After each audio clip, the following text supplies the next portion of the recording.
So recently on Reddit I saw a post about an astronaut that took a real Star Trek uniform to the real space and took a photo of her legit in space in a Star Trek uniform, which is very cool. I'm considering quitting my job and just doing the astronaut training to get a photo of me like that. This video isn't about that though. In the comments someone mentioned the fact that they were watching Star Trek The Next Generation but they didn't have time to watch it all, and so they found a website which told them which episodes they could skip. Now look, I'm not big on that idea, but there are a lot of episodes of Star Trek, so let's check the website and see what it says. So it says you should watch episode 1 of season 1, and then it says you can skip the next 16 episodes. What? No, you cannot. That's not called watching a show. What kind of website is this where they're like, yeah, we love Star Trek, except most of it sucks ass and you don't have to watch it? See, this website has its own rating system, and anything that gets a 2 or below is rated as very mediocre or bad and is deemed as skippable. Now look, I'm not saying every episode of Star Trek is gold quality writing. There's one episode with space ghosts, there's one episode where they get this disease that kind of makes them want to bang each other, I think.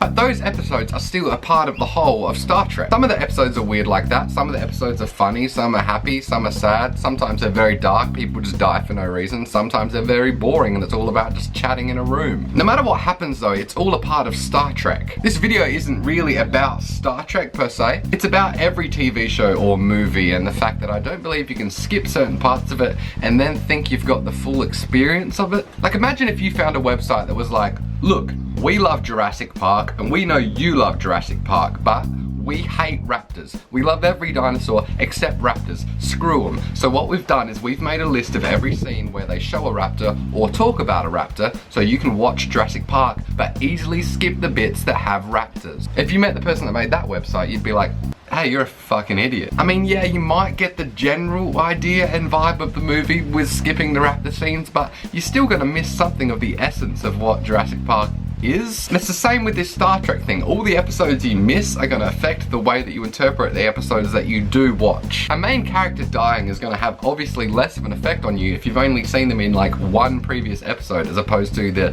20 or something that you should have watched, because those are the fucking episodes. Also, the people that made this website are suggesting you skip 16 episodes in a row. At what point do you admit maybe you just don't like the show? I can't think of a single show that I would recommend to someone but then suggest they skip half a season because it's just not that good. If I was saying that, I might sit down and say, maybe this show isn't for me actually. If I think that many episodes are mediocre or bad, I should maybe watch a different show. I haven't actually done a count, but I'll put on screen now, out of the 7 seasons of Star Trek The Next Generation, this is how many episodes there are, and this is how many episodes they suggest are skippable. Please jump in the comments and let me know. I generally want to know, am I alone in this, or is this just weird and wrong? I mean, everyone can watch whatever they watch, and technically you can skip whatever episodes of whatever show you feel like. But are you gonna not really be watching the show if you're skipping that much of it? Are you kind of just like, you couldn't say, yeah, I love Star Trek, I've seen 3 episodes out of the 7 seasons, but I love it, it's my favorite show. I don't know, it just seems insane. Thanks for watching. I'm gonna walk it in the camera for a bit of a gag.